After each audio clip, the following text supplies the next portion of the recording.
Good morning. Celkon mobile సమర్పిస్తున్న business breakfast షోకి స్వాగతం. ఏషియన్ మార్కెట్స్ లో ట్రేడింగ్ ఫ్లాట్ గా కనిపిస్తుంది ప్రస్తుతానికి. షాంఘై ఇండెక్స్ స్వల్ప నష్టంతో ట్రేడ్ అవుతుంటే ఇతర ఇండిసెస్ లో ఫ్లాటిష్ ధోరణి కనిపిస్తుంది. హ్యాంగ్సింగ్ కావచ్చు, తైవానీస్ ఇండెక్స్ కావచ్చు, ఆర్ ఈవెన్ స్ట్రైట్స్ టైమ్స్ కొద్దిగా నష్టంతో ట్రేడ్ అవుతుంది, 19 పాయింట్ల నష్టంతో. సో ఇలా ఒక మిక్స్డ్ ట్రెండ్ కనిపిస్తుంది. Most of the indices flat గా ట్రేడ్ అవుతున్నాయి. సో చైనా కన్సర్న్స్ నిన్న ఏషియన్ మార్కెట్స్ మీద ప్రభావం చూపించిన సంగతి చూసాం మనం. చైనాలో అసెట్ బబుల్ క్రియేట్ అయింది అన్న ఉద్దేశంతో అక్కడ లెండింగ్ నామ్స్ ను, మార్జిన్ ఫండింగ్ సంబంధించి ఉన్న నామ్స్ ను చాలా కఠినతరం చేశారు. దీంతో అక్కడ లిక్విడిటీ కొంత తగ్గుతుంది. అండ్ చైనా మార్కెట్లో ఇప్పటిదాకా మనం చూసిన బబుల్ ఏదైతే ఉందో అది బర్స్ట్ అవుతుంది అన్న కన్సర్న్స్ వచ్చాయి. దాంతో చైనీస్ మార్కెట్స్ లో నిన్న ఈక్విటీస్ ఆల్మోస్ట్ 7% నష్టపోవడం చూసాం. షాంఘై ఇండెక్స్ సో అక్కడ నుంచి కొంత తేరుకున్నాయి ఏషియన్ మార్కెట్స్. అయితే ఇది ఇండియాకి సంబంధించి కొంత అనుకూలమైన అంశంగా చెప్పుకోవచ్చు. ఎందుకంటే ఈ మధ్యకాలంలో చైనాలో అట్రాక్టివ్ గా ఉన్నాయి మార్కెట్స్ అన్న ఉద్దేశంతో ఎక్కువ మంది ఇన్వెస్టర్స్, ఫారిన్ ఇన్వెస్టర్స్ చైనా వెళ్ళిపోయారు ఇండియా నుంచి. ఇప్పుడు మళ్ళీ చైనా నుంచి ఇండియాకి తిరిగి వస్తారా అన్నది ఒక ఆశాభావం మార్కెట్స్ లో కనిపిస్తుంది. ఇదే కాకుండా మోర్గన్ స్టాన్లీ కంట్రీ ఇండెక్స్ అంటారు, MSCI ఇండెక్స్. కంట్రీ ఇండెక్స్ లో ఇండియా వెయిటేజ్ పెరుగుతోంది. MSCI అనేది ఒక ఇండెక్స్, రకరకాల కంట్రీస్, అందులో రకరకాల కంట్రీస్ సంబంధించిన ఇండిసెస్ కు అందులో స్థానం ఉంటుంది. సో మన ఇండియాకి సంబంధించిన కంట్రీ వెయిటేజ్ ఇందులో 0.5% పెరగబోతోంది వచ్చే వారం నుంచి. సో ఇది కూడా ఇండియాకి సంబంధించి ఒక పాజిటివ్ అంశంగా చెప్తున్నారు. లార్జెస్ట్ అమౌంట్ ఆఫ్ ఇన్ఫ్లోస్ ఇప్పుడు ఇండియాకి వస్తాయన్న ఆశ. అయితే ఈ నేపథ్యంలో ఇవన్నీ గ్లోబల్ క్యూస్ అయితే, లోకల్ క్యూస్ మాత్రం మనకు నెగిటివ్ గా కనిపిస్తున్నాయి. ఎర్నింగ్స్ సీజన్ రేపటితో క్లోజ్ అవుతుంది. సో ఎర్నింగ్స్ ప్రకటించాల్సిన కంపెనీస్ ఇక హడావుడిగా రిజల్ట్స్ ప్రకటిస్తున్నాయి. ఇప్పుడు దాకా వచ్చిన రిజల్ట్స్ అన్ని కూడా మనకు చాలా చాలా నెగిటివ్ గా రావడం చూసాం. ఇవాళ పేపర్స్ లో కూడా మనకు దీనికి సంబంధించిన వార్తలు ఎక్కువగా ఉన్నాయి. నిఫ్టీ కంపెనీస్ అన్ని కలిపి మనం ఒకసారి చూస్తే నిఫ్టీ కంపెనీస్ రిజల్ట్స్ లో ప్రాఫిట్స్ హాఫ్ అయిపోయాయి. సో అంతకుముందు ఇయర్తో కంపేర్ చేస్తే హాఫ్ అయిపోయే ప్రాఫిట్స్, ఇది కొంత ఆందోళన కలిగించిన అంశం. అందుకే మార్కెట్స్ దీన్ని మొదటి నుంచి డిస్కౌంట్ చేసే, మనం ఏదైతే 9100 నుంచి ఇప్పుడున్న 8300 తగ్గడానికి ప్రధాన కారణం కూడా ఇదే. జీడిపి డేటా ఇవాళ రాబోతోంది. సో Q4 లో జీడిపి, ఇండియన్ జీడిపి, ఇండియన్ ఆర్థిక వ్యవస్థ 7.2% వృద్ధి చెందొచ్చు అని ఒక అంచనా వస్తుంది. ఇది గవర్నమెంట్ ఇంతకుముందు అంచనా వేసిన 7.4% కంటే తక్కువ. 7.2% వస్తే మనం ఓవరాల్ గా ఈ సంవత్సరానికి సంబంధించి 7.4% గ్రోత్ రేట్ ఉంటుందని ప్రభుత్వం అంచనా వేసింది 2014-15 సంబంధించి. ఆ అంచనాని మనం అందుకోలేని పరిస్థితి ఎదురవుతుంది. సో 7.2% కంటే ఎక్కువ రావాలి. ఎందుకంటే Q1 లో మనం చూసిన 6.5%, Q2 లో 8.2%, Q3 7.5%. ఒకవేళ Q4 లో కనుక 7.2% వస్తే 0.3% సీక్వెన్షియల్ గా తగ్గినట్లు అవుతుంది. ఇండియన్ ఎకానమీ వరుసగా 3 క్వార్టర్స్ మందగించినట్లుగా అవుతుంది. ఎందుకంటే Q2 లో 8.2, Q3 7.5 అండ్ Q4 7.2 కనుక వస్తే వరుసగా 2 క్వార్టర్స్ కంట్రీ ఎకానమీ స్లో అయినట్లుగా మనకు స్పష్టమవుతుంది. సో ఇదంతా కూడా ఆఫ్ కోర్స్ మార్కెట్స్ ముందుగానే డిస్కౌంట్ చేశాయి. దీనిలో పెద్దగా వరీ కావాల్సిందే లేదు. ఇప్పుడు అందరికి చూపు కూడా జూన్ 2వ తేదీన RBI ఎటువంటి ప్రకటన చేయబోతోంది, ఎటువంటి కామెంటరీని ఇవ్వబోతోంది, ఈ అంశాన్ని మార్కెట్స్ నిశ్చితంగా గమనిస్తున్నాయి. ఎందుకంటే రిజల్ట్ సీజన్ ఆల్మోస్ట్ ఒక ఎండ్కి వచ్చేసింది కాబట్టి. సో మే సిరీస్ ముగిసింది. మే సిరీస్ లో మనం నిఫ్టీ, సెన్సెక్స్ లాభాలతో క్లోజ్ కావడం చూస్తాం. నార్మల్ గా మేలో కొంచెం సెల్లింగ్ ఎక్కువగా ఉంటుందన్న ఒక అపప్రద ఉంది. దాని నుంచి మార్కెట్స్ తప్పుకున్నట్లే. ఎందుకంటే నిఫ్టీ మే సిరీస్ లో 1.7% పెరిగింది, సెన్సెక్స్ 1.8% పెరిగింది, BSE మిడ్ క్యాప్ ఇండెక్స్ 1.4% పెరిగింది. సో సెక్టర్స్ వైజ్ చూస్తే IT, oil and gas, health care, ఈ 3 సెక్టర్స్ కొంత అవుట్ పెర్ఫార్మ్ చేస్తే మిగిలిన సెక్టర్స్ తో కంపేర్ చేస్తే FII సెల్లింగ్ మాత్రం మేలో కొనసాగింది. అండ్ ఇన్ఫాక్ట్ లాస్ట్ 2 days మనం చూస్తే మళ్ళీ సెల్లింగ్ భారీ ఫిగర్స్ కనిపిస్తుంది. నేను కూడా అరౌండ్ 800 crores నిన్న FII సెల్లింగ్ చూసాం. అంత ముందు రోజు 900 crores చూసాం. సో కొద్దిగా మళ్ళీ FII సెల్లింగ్ బిగిన్ అయింది. జూన్ లో ఇది రివర్స్ అవుతుందా? ఎందుకంటే ఇప్పుడు చైనా కన్సర్న్స్ తలెత్తాయి కాబట్టి చైనా నుంచి ఇండియాకి ఏమైనా ఒకవేళ ఫండ్స్ రివర్స్ ఫ్లో ఉంటుందా? ఇది మనకు ప్రస్తుతానికి కొంత పాజిటివ్ గా అందరూ అనుకుంటున్న అంశం. ఇది జరుగుతుందని మనం ఇతరులకు చెప్పలేం, బట్ కొంత దీనికి సంబంధించిన ఆశాభావం మార్కెట్స్ లో ఉంది. అలాగే 2 ప్రధానమైన డెవలప్మెంట్స్ మార్కెట్స్ సంబంధించి చోటు చేసుకుంటున్నాయి. ఒకటి ఇందాక మనం అనుకున్నట్లుగా MSCI ఇండెక్స్ లో ఇప్పుడు కొత్తగా 8 స్టాక్స్ ను ఇండియాకి సంబంధించిన స్టాక్స్ ను జాయిన్ చేస్తున్నారు. ఈ 8 స్టాక్స్ లో ఆల్రెడీ ఇప్పటికే మనం చాలా హైట్ అండ్ ట్రేడింగ్ యాక్టివిటీ చూసాం. Lupin Bharat Forge container corporation, అలాగే శ్రీ సిమెంట్స్, ఇవి అలాగే భారతీయ ఇన్ఫ్రాటెల్, యునైటెడ్ ఫాస్ఫరస్ యూపీఎల్ అంటాం, ఐషర్ మోటార్స్, మ్యారికో, ఈ 8 స్టాక్స్ని కూడా MSCI ఇండెక్స్లో అడిషనల్గా జాయిన్ చేస్తున్నారు. వచ్చే వారం నుంచి ఇవి జాయిన్ అవుతున్నాయి. ఇవన్నీ కూడా నార్మల్గా ఏం చేస్తారంటే కొంతమంది ఫారిన్ ఇన్స్టిట్యూషన్ ఇన్వెస్టర్స్ మనం ప్రతి ఇండివిజువల్ కంపెనీని ట్రాక్ చేయడం ఎందుకు, ఈ MSCI లాంటి ఇండెక్స్లో ఉన్న స్టాక్స్లో ఇన్వెస్ట్ చేసి కూర్చుందాం కామ్గా అన్న ఉద్దేశంతో ఇన్వెస్ట్ చేస్తుంటారు. అటువంటి ఇన్వెస్టర్స్కి ఈ స్టాక్స్ ఇప్పుడు అనుకూలంగా ఉంటాయి. అందువల్లనే మనం లాస్ట్ ఫ్యూ డేస్గా ఈ కౌంటర్స్లో చాలా హైట్ అండ్ యాక్టివిటీ చూసాం. సో ఈ రాబోయే రోజుల్లో కూడా కొనసాగే అవకాశం ఉంది. మరి కొంతమంది FIS ఇందులో ఇన్వెస్ట్ చేసే అవకాశం ఉంది. కాబట్టి ఈ స్టాక్స్ని కొంచెం కీన్గా వాచ్ చేయాల్సిన అవసరం ఉంది. Lupin Bharat Forge container corporation, Shree cements, అలాగే UPL, ఐషర్ మోటార్స్, మ్యారికో, ఈ కౌంటర్స్ను. అలాగే మరొక ఇంపార్టెంట్ డెవలప్మెంట్ 51 స్టాక్స్ని F&Oలో ఇంక్లూడ్ చేస్తున్నారు. వీటిలో Dewan housing, Kaveri seeds, Britannia, south Indian bank, Bharat electronics, CEAT, Bajaj finance, page industries, SRF, ఇలా చాలా పెద్ద లిస్ట్ ఉంది. సో ఈ కంపెనీస్ అన్ని కూడా F&Oలో ఇవాటి నుంచి యాడ్ అవుతున్న స్టాక్స్ ఇవి. సో ఈ స్టాక్స్లో కూడా చాలా హైట్ అండ్ ట్రేడింగ్ యాక్టివిటీ ఉంటుంది. ఇటువంటి స్టాక్స్లో పొజిషన్స్ తీసుకోవాలి అనుకునే వాళ్ళు జాగ్రత్తగా చూసి ఆచితూచి ఎటువంటి పొజిషన్స్ను మన అనలిస్ట్ కూడా ఎప్పటికప్పుడు ట్రేడింగ్ కాల్స్ రూపంలో ఇస్తూ ఉంటారు. వీటిలో ఎక్కడ ఎంటర్ కావాలి, ఎక్కడ ఎగ్జిట్ కావాలనేది జాగ్రత్తగా ఆలోచించి నిర్ణయం తీసుకోవాలి. అఫ్కోర్స్ ఇన్వెస్టర్స్కి anyway quarterly earnings are the only barometer. ఎటువంటి పెర్ఫార్మెన్స్ని కంపెనీస్ ప్రదర్శించాలి చూసి దానికి అనుగుణంగా నిర్ణయం తీసుకోవాల్సిన అవసరం ఉంది. సో మార్కెట్స్ పరిస్థితి గురించి మాట్లాడడానికి అనలిస్ట్ సిద్ధంగా ఉన్నారు. సో చాలా ఇవాళ న్యూస్ హెవీ డేగా ఉంది. GDP నెంబర్స్ వస్తున్నాయి, ఎర్నింగ్స్ వస్తున్నాయి, F&O అడిషన్స్ అంటున్నారు, MSCI ఇండెక్స్ చేంజెస్ అంటున్నారు. ఇన్ని మార్పుల మధ్య టెక్నికల్ సెటప్ ఎలా కనిపిస్తుంది? ఐ థింక్ మనం చెప్పిన స్టాక్స్ అన్ని ప్రాబ్లీ MSCI ఇండెక్స్ ఇవన్నీ కూడా మనకు కొద్దిగా న్యూస్ ముందే ఉందండి. ప్రాబ్లీ అవి ఫ్యాక్టర్ అయిపోతాయి ప్రైసెస్ లో. సో ఐషర్ ఇవన్నీ కూడా మనం చూస్తే లాస్ట్ 1 month గా ఆల్మోస్ట్ 1,500 2,000 రూపీస్ పెరగడం చూసాం. సో డెఫినెట్లీ ఇక్కడ ట్రేడింగ్ సెటప్ అయితే కొద్దిగా స్ట్రాంగ్ గానే ఉందని చెప్పొచ్చు. నిన్న ఎక్స్పైరీ అయిపోయినప్పటికీ నిఫ్టీ మనకి ఏదైతే 20-day మూవింగ్ యావరేజ్ ఉందో 8288, సో ఆ ప్రైస్ ని రెస్పెక్ట్ చేయడం చూసాం మనం నిన్న. సో డెఫినెట్లీ మేబీ ఇక్కడ నుంచి కొద్దిగా అప్ సైడ్ మూవీ అనిపిస్తుంది. ఏదైనప్పటికీ ఈ రోజు వీకెండ్ క్లోజింగ్ బేసిస్ కనుక 8265 కింద క్లోజ్ కాకూడదు మార్కెట్స్. ఒకవేళ కింద క్లోజ్ అయిందంటే ప్రాబ్లీ ఒక మైనర్ డౌన్ ట్రెండ్ కే వస్తుందని మనం చెప్పుకోవచ్చు ఈ స్టేజ్ లో. సో నిన్నటి ట్రేడింగ్ ప్యాటర్న్ మనం చూస్తే కనుక ప్రాబ్లీ 8270 నిన్న లో ఫార్మేషన్ ఉంది, 8288 అనేది 20-day moving average. So 20-day moving average above ఉంది, probably 200-day moving average near by close అవటం చూసాం మనం నిఫ్టీ అనేది. సో ప్రాబ్లీ ఇక్కడ నుంచి ఒక అప్ సైడ్ ర్యాలీనే అనిపిస్తుంది. మేబీ 8450 85 దాకా వెళ్లే అవకాశం ఉంది. ఏదైనప్పటికీ 8250 అండ్ 8450 ఒక టైట్ రేంజ్ లో ట్రేడ్ అయ్యే అవకాశం ఉంది. సో ట్రేడర్స్ ఎగ్జిస్టింగ్ పొజిషన్స్ ఉన్న వాళ్ళు మాత్రం డెఫినెట్లీ 8270 కింద స్ట్రిక్ట్ స్టాప్ లాస్ పెట్టుకుని హోల్డ్ చేయాలి. అదేవిధంగా కొత్త పొజిషన్ తీసుకున్న అనుకునే వాళ్ళు ప్రాబ్లీ డిప్స్ లో లాంగ్ పొజిషన్స్ తీసుకోమని చెప్తాను with strict stop loss below 8212. అదేవిధంగా బ్యాంక్ నిఫ్టీని మనం చూస్తే కనుక ఆల్మోస్ట్ మనకి అది కూడా 20-day moving average near by వచ్చి అక్కడ సపోర్ట్ తీసుకోవడం జరిగింది. సో 18,200 అండ్ 18,800 ఆ రేంజ్ లో ట్రేడ్ అయ్యే అవకాశం ఉంది. మనకి June 2 RBI క్రెడిట్ పాలసీ ఉంది కాబట్టి ప్రాబ్లీ ర్యాలీ వస్తే కనుక ఈ లోపల 18,700 18,800 మధ్యలో I think one should try to book some profits అని చెప్పొచ్చు.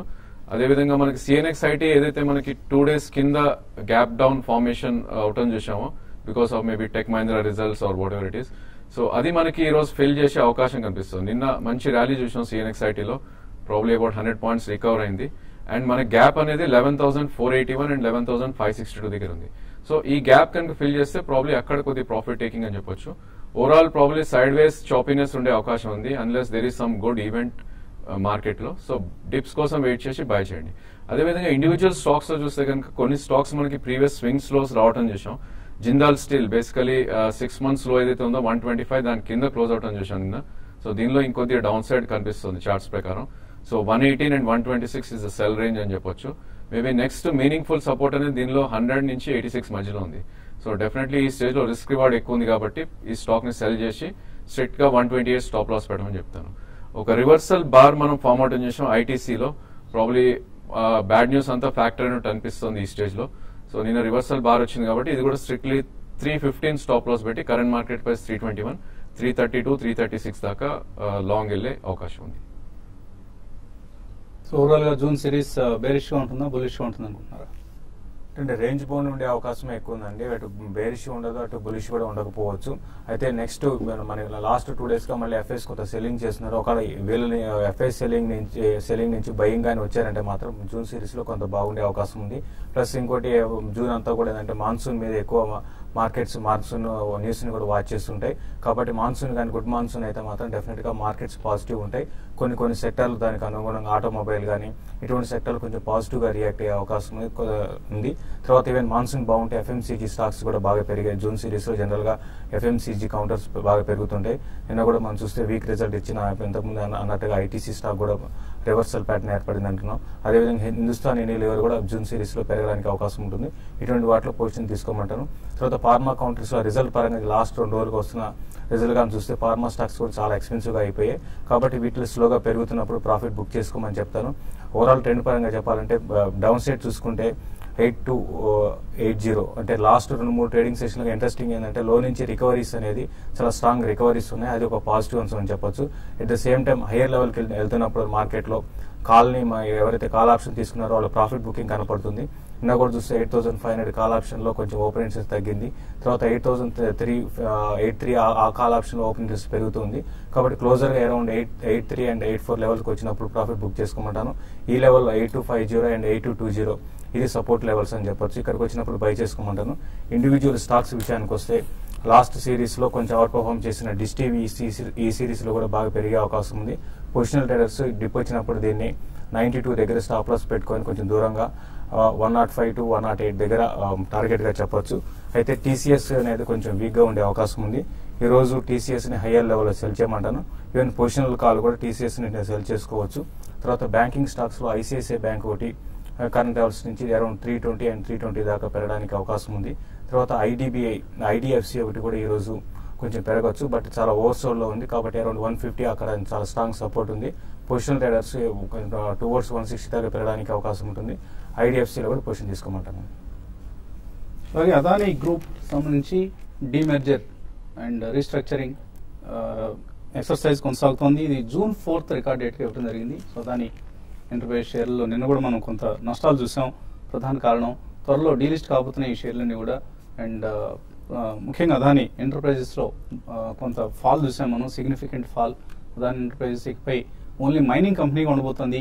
దీనిలోంచి ఇతర యాక్టివిటీస్ ని సెపరేట్ చేసి పవర్ లో, పోర్ట్ లో, అలాగే ట్రాన్స్మిషన్ అనే ఒక కొత్త కంపెనీని కూడా స్టార్ట్ చేస్తున్నారు, ప్రారంభిస్తున్నారు. అదానీ ట్రాన్స్మిషన్ కంపెనీని కూడా లిస్ట్ చేస్తారు.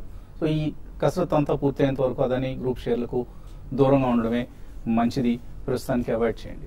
First caller. హలో సార్, నాకు ఒక బ్రోకర్ కాల్ చేసి తిలక్ ఫైనాన్స్ తీసుకోమన్నారు. So I think here given wrong call. So అది ఓన్లీ సెల్లర్స్ మాత్రమే ఉన్నారు, బయర్స్ లేరు. సో నేను అది సెల్ చేయలేకపోతున్నాను. So how can I sell? ఏ బ్రోకర్ కాల్ చేశారు మీకు? అజయ్ ఫ్రమ్ ఎంసీఎక్స్ అండి. అజయ్ ఇట్లా రాంగ్ కాల్ కూడా ఇస్తున్నారు. అలాంటి వాళ్ళకి మనం ఎలా ఇన్ఫర్మేషన్ చెప్పండి. వాళ్ళు మనం ఏం చేయలేమండి, మీరే జాగ్రత్తగా ఉండాలి. మీరు అటువంటి వాళ్ళ మాటలు నమ్మకూడదు, ప్రలోభ పడకూడదు. ఫస్ట్ ఆఫ్ ఆల్ అసలు ఈ తిలక్ ఫైనాన్స్ అనేది డబ్బా కంపెనీ ఉంటుంది. గ్యారంటీగా దీనిలో ఎటువంటి ఫండమెంటల్స్ లేని కంపెనీస్ మీకు ఇలా ఫోన్ కాల్స్ చేసో ఎస్ఎంఎస్లు పంపించో కొనండి అని చెప్తూ ఉంటారు. జాగ్రత్తగా ఉండండి, ఎటువంటి కంపెనీస్ జోలికి వెళ్ళొద్దండి. చక్కగా ఫండమెంటల్స్ చూడండి, ముందు వెరిఫై చేసుకోండి. వాళ్ళు ఎవరో ఫోన్ చేసి చెప్పారు కదా కొనేసాం, వాళ్ళని ఇప్పుడు ఏం చేయమంటారంటే ఏమీ చేయలేమండి మనం. పోలీస్ కంప్లైంట్ ఇచ్చినా కూడా ఉపయోగం ఉండదు. జాగ్రత్తగా ఉండండి. మీ డబ్బుని రక్షించుకోవాల్సిన బాధ్యత పూర్తిగా మీ చేతిలో ఉంటుంది. టీవీ5 చేతుల్లో ఉండదు, మరొక ఏజెన్సీ రెగ్యులేటర్ చేతిలో కూడా ఉంటుంది. తర్వాత కాలర్ శ్రీనివాస్ హైదరాబాద్ నుంచి. Hello, good morning sir. Morning అండి, అడగండి సార్. ఈ ప్రైస్లో గ్రాండ్ సార్ లాంగ్ టర్మ్ కోసం. లాంగ్ టర్మ్ అంటే ఎంత? 1 year or 2 years? లేదు sir, 3 to 4 years. 3 to 4 years కోసం తీసుకోవచ్చా? ఐ థింక్ 2-3 ప్రైస్ పాయింట్స్ ఉండాలండి. 100 రూపీస్ నుంచి ఆల్మోస్ట్ 4 to 5 months గా కన్సాలిడేషన్ ఫేజ్ లో ఉందని చెప్పొచ్చు. సో దీన్ని 200-day moving average around 80 rupees దగ్గర ఉంది. సో అక్కడ ఒక ఫస్ట్ సపోర్ట్ పాయింట్ ఏర్పడుతుంది దీనిలో. సో 80 రూపీస్ అండ్ మేబీ దాని కింద ఒక 10% అంటే 72 ఈ రేంజ్ లో మీరు బై చేయండి. 3 to 4 years అంటున్నారు కాబట్టి డెఫినెట్లీ మీకు 140 to 180 దాకా వెళ్ళే అవకాశం ఉంది. నెక్స్ట్ 2 years లోనే 180 దాకా వెళ్ళే అవకాశం కనిపిస్తుంది. అద్దంకి నుంచి వెంకటేశ్వర్లు తర్వాత కాలర్. హలో అడగండి వెంకటేశ్వర్ గారు. Good morning sir. Good morning. Triveni turbines fundamentals ఎలా ఉన్నాయి sir? Triveni turbines, okay. Triveni turbines fundamental ఎలా ఉంది కంపెనీ? త్రివేణి టర్బైన్స్ విషయానికి వస్తే ఇది ఫండమెంటల్స్ ఓకే అని చెప్పొచ్చు అండి. పెద్ద గొప్పగా లేవు, అట్లనే వీక్ గా లేవండి. మీరు కరెంట్ టర్మ్స్ లో మీరు బై చేయాలనుకుంటే మాత్రం దీన్ని లాంగ్ టర్మ్ కోసం ఉద్దేశం ఉంటేనే బై చేయండి. షార్ట్ టర్మ్ ట్రెండ్ మాత్రం ఇంకా స్టడీగానే ఉండే అవకాశం ఉంది, పెద్దగా అప్ సైడ్ ఉండకపోవచ్చు. బట్ లాంగ్ టర్మ్ ఉద్దేశం ఉంటే మాత్రం ఈ స్టాక్ ని మీరు క్లోజర్ గా అరౌండ్ 105 అండ్ 106 కి వచ్చినప్పుడు 2-3 బయింగ్ ప్రైస్ పాయింట్ పెట్టుకుని అక్కడ బై చేసుకోమంటాను. ఓవరాల్ ట్రెండ్ అయితే లాంగ్ టర్మ్ కి అప్ ట్రెండ్ కొనసాగే అవకాశం ఉంది. ఓకే అండి, ఈమెయిల్ సందేహాలు కూడా వచ్చాయి మనకు. విజయలక్ష్మి అడుగుతున్నారు, హెక్సావేర్ టెక్ మహీంద్రా ఈ రేట్లో తీసుకోవచ్చా? హెక్సావేర్ అండ్ టెక్ మహీంద్రా రెండు కూడా చాలా వీక్ గా ఉన్నాయండి. నెక్స్ట్ ఫ్యూ వీక్స్ వరకు కూడా వీక్ గా ఉండే అవకాశం ఉంది. మీరు వెయిట్ చేయండి. హెక్సావేర్ అయితే 280 అనేది హ్యూజ్ రెసిస్టెన్స్ ఫేస్ చేయొచ్చు. అరౌండ్ 260 ఆ లెవెల్కి వచ్చిన బై చేయమంటాను. టెక్ మహీంద్రా కూడా షార్ట్ టర్మ్ కోసం అయితే అవాయిడ్ చేయమని చెప్తాను. కిరణ్ కుమార్ నేరెళ్ళు అడుగుతున్నారు, మ్యారికో కాయ 1550 రూపాయలు కొన్నారట. ఇది ఎన్ఎస్సీలో లాస్ట్ 2 days గా ఎందుకు ట్రేడ్ కావటం లేదు? సమ్ రీస్ట్రక్చరింగ్ ఎక్సర్సైజ్ నడుస్తుంది ఈ కంపెనీకి సంబంధించి కూడా, మ్యారికో కాయలో కూడా. యా, ప్రాబ్లీ దట్స్ వాట్ అండి. సో ఎనీ కంపెనీ రీస్ట్రక్చర్ అయినప్పుడు 3 to 4 days డీలీజ్ చేసి మళ్ళీ రిలీజ్ చేస్తారు. సో ఇదే పరిస్థితి రేపు అదాని ఎంటర్ప్రైజెస్ గ్రూప్ లో కూడా జరుగుతుందండి. సో కొద్ది రోజులు ట్రేడింగ్ నిలిచిపోతూ ఉంటుంది రీస్ట్రక్చరింగ్ ఎక్సర్సైజ్ నడుస్తున్నప్పుడు. ఈ అంశాన్ని జాగ్రత్తగా గమనించండి. అలాగే భార్గవి తుమ్మల అడుగుతున్నారు, బయోకాన్ కొన్నారట 400 రూపాయలు, 3 to 5 years కోసం ఎలా ఉంటుంది stock? Biocon is not stock అండి, అది మంచి స్టాక్ కాదు. 3 to 5 years మీరు హోల్డ్ చేయాలనుకుంటే ప్రాబ్లీ 200-day మూవింగ్ యావరేజ్ కింద ట్రేడ్ అవుతుంది. లాస్ట్ 5 to 7 years గా కూడా పెద్ద రిటర్న్స్ ఇవ్వలేదు మనం. సో దీనికన్నా సన్ ఫార్మా 2-3 ప్రైస్ పాయింట్స్ లో మీరు పికప్ చేసుకోవచ్చు. మేబీ 10%, 15% డౌన్ సైడ్ వస్తే సన్ ఫార్మా బెటర్ రిటర్న్స్ ఇస్తుందని అనిపిస్తుంది బయోకాన్ కన్నా. రమేష్ అడుగుతున్నారు, లాంగ్ టర్మ్ ఇన్వెస్టర్ అట్ట ఎన్సీసీ, జమునా ఆటో ఈ రెండు స్టాక్స్ ఎలా ఉంటాయి? ఎన్సీసీ అయితే డెఫినెట్ గా అంటే కరెక్షన్స్ లో మీరు లాంగ్ టర్మ్ బై చేసుకోమని చెప్తాను. ఈవెన్ జమునా ఆటో కూడా ఆటో యాన్సిలరీలో చాలా స్ట్రాంగ్, మన రిజల్ట్ కూడా చాలా స్ట్రాంగ్ క్వార్టర్ అనౌన్స్ చేసిందండి. కాబట్టి ఇది కూడా లాంగ్ టర్మ్ కోసం రెండు కూడా మంచి స్టాక్స్ అండి. దుర్గా ప్రసాద్ అడుగుతున్నారు, హెచ్సిఎల్ అనుకుంటాను, మీరు కంపెనీ పేరు రాయకుండా హోల్డర్ ఎగ్జిట్ అని అడిగేశారండి. మధుకర్ దేశాయ్ అడుగుతున్నారు, గతి 200 రూపాయలు కొనాలట, ప్రతిరోజు తగ్గుతోంది, ఇది యావరేజ్ చేయొచ్చా, ఇక్కడ ఎగ్జిట్ కావచ్చు? యావరేజ్ అయితే చేయొద్దండి. బేసికలీ ఇది 20-day మూవింగ్ యావరేజ్ కింద కూడా రావడం చేసాం. ప్రాబ్లీ మీరు యావరేజ్ చేయాలంటే 165 and 170 దాకా వెయిట్ చేయండి, అక్కడ మీరు యావరేజ్ చేయొచ్చు. బట్ ఇది 3 to 6 months వ్యూ తీసుకోవాలి ఈ స్టాక్ లో, ఎందుకంటే కొద్దిగా డౌన్ ట్రెండ్ లో ఉంది. ప్రాబ్లీ ఇది ఒకసారి కనుక 201 క్రాస్ అవుతే మళ్ళీ ఒక మంచి అప్ ట్రెండ్ వచ్చే అవకాశం ఉంది. కొద్దిగా వెయిట్ చేసి కింద యావరేజ్ చేయండి మీరు.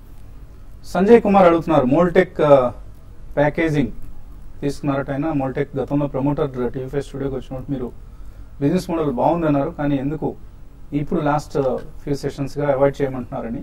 రిజల్ట్ అనండి, purely based on result. So result negative గా ఉంది, పెర్ఫార్మెన్స్ తగ్గింది, స్లో డౌన్ అవుతుంది. సో కొద్దిగా అండర్ పెర్ఫార్మ్ చేసే అవకాశాలు ఉన్నాయి కాబట్టి ఈ స్టాక్ నుంచి ప్రస్తుతానికి దూరంగా ఉండమంటున్నాం. Otherwise there is no other reason. వాళ్ళంటే మనకు కోపం కానీ అభిమానం కానీ ఏది లేదండి. నారాయణ రెడ్డి అడుగుతున్నారు, ఇండోకోర్ రెమెడీస్ 286 రూపాయలు కొన్నారు, దివాన్ హౌసింగ్ 479లో, క్యాపిటల్ ఫస్ట్ 405లో. ఈ మూడు ఎలా ఉంటాయి? ఇండోకో రెమెడీస్ అయితే అంటే చాలా హ్యూజ్ గా అంటే ఎక్కువ పెరగడం చూసామండి ఈ స్టాక్ లో. కాబట్టి ఈ లెవెల్లో కొంత రెసిస్టెన్స్ ఫేస్ చేసే అవకాశం ఉంది. దివాన్ హౌసింగ్ ఫైనాన్స్ మాత్రం మీరు హోల్డ్ చేయండి, కరెంట్ లెవెల్స్ నుంచి పెరగచ్చు. ఇండోకో రెమెడీస్ కూడా ఫండమెంటల్ గుడ్ గా ఉంటాయండి, బట్ మీరు కరెక్షన్స్ లో బై చేయమని చెప్తారు. హరినాథ్ రెడ్డి డీక్యూ ఎంటర్టైన్మెంట్ అనుకుంటాను, డీక్యూ అని రాశారు. మెనన్ బేరింగ్ ఈ రెండు తీసుకుందాం అనుకుంటున్నారు. Q4 రిజల్ట్స్ ఎలా ఉంటాయి ఈ కంపెనీవి? మెనన్ బేరింగ్స్ Q4 రిజల్ట్ ఇంకా అనౌన్స్ చేయలేదండి, బట్ ఎట్లా ఉంటాయి ఇటువంటి చిన్న చిన్న కంపెనీస్ చెప్పడం కష్టం అండి. కాబట్టి ఈ స్టాక్ అయితే స్టడీగా ఉంది, బట్ రిజల్ట్ చూసిన తర్వాత మీరు దాన్ని అనలైజ్ చేసుకొని మీరు బై చేసుకోమని చెప్తాను. డీక్యూ అయితే అవాయిడ్ చేయండి. చాలా చాలా ప్రమోటర్ క్రెడిబిలిటీ అని మాట్లాడుతుంటాం మనం. అటువంటి క్రెడిబిలిటీ లేని ప్రమోటర్స్ ప్రమోట్ చేసిన కంపెనీ, చాలా స్కామ్స్ జరిగినట్లుగా మనకు ఆరోపణలు వచ్చాయి, కంప్లైంట్స్ వచ్చాయి. ఇటువంటి కంపెనీస్ జోలికి వెళ్ళకండి.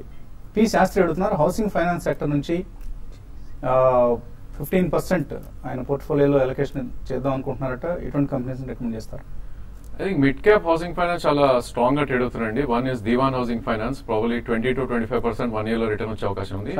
ఆల్రెడీ ఉన్నాయట, అంటే ఏ కంపెనీస్ ఉన్నాయనేది మీరు రాయలేదండి. బట్ ఓవరాల్ గా సెక్టర్ ఎలా పెర్ఫార్మ్ చేస్తుంది? Yeah, sector is doing good అండి. ప్రాబ్లీ స్టాక్స్ లో కూడా you have to choose. Suppose మీ స్టాక్ ఫ్రంట్ లైన్ స్టాక్స్ ఉంటే కనుక మిడ్ క్యాప్ కి షిఫ్ట్ అవ్వడం better. Probably GIC housing and Dewan housing are the better stocks. ఇంకా ఐసిఐసిఐ ప్రుడెన్షియల్ సమర్పిస్తున్న ఇన్వెస్టర్ సమిట్ 2015 రేపు సాయంత్రం జరగబోతుంది. TV5, ఐసిఐసిఐ ప్రుడెన్షియల్, paisaxpaisa.com సంయుక్తంగా నిర్వహిస్తున్న ఈ సమిట్ లో మీ అభిమాని అనలిస్ట్ పాల్గొంటారు. కుటుంబరావు గారు ఉంటారు. ఆయన ఈ మధ్య మీరు అందరూ మిస్ అవుతున్నారు. అక్కడ కలిసే అవకాశం ఉంటుంది అనలిస్ట్ కుటుంబరావుని. సో ఆయన కూడా సదస్సుకు వస్తున్నారు. సో అనలిస్ట్ని కలిసే అవకాశంతో పాటు మీకున్న సందేహాలకు సమాధానాలు, అలాగే కొత్త విషయాలు నేర్చుకునే అవకాశం ఉంటుంది. సో ముందుగా రిజిస్టర్ చేసుకోండి. ఇక్కడ డిస్ప్లే చేస్తున్న నెంబర్స్ కాల్ చేసి paisaxpaisa.com సైట్లో మీరు రిజిస్టర్ చేసుకోవచ్చు కూడా. ఇది ఇవాల్టి బ్రేక్ఫాస్ట్ షో. మధ్యాహ్నం స్మార్ట్ న్యూస్లో మళ్ళీ కలుద్దాం.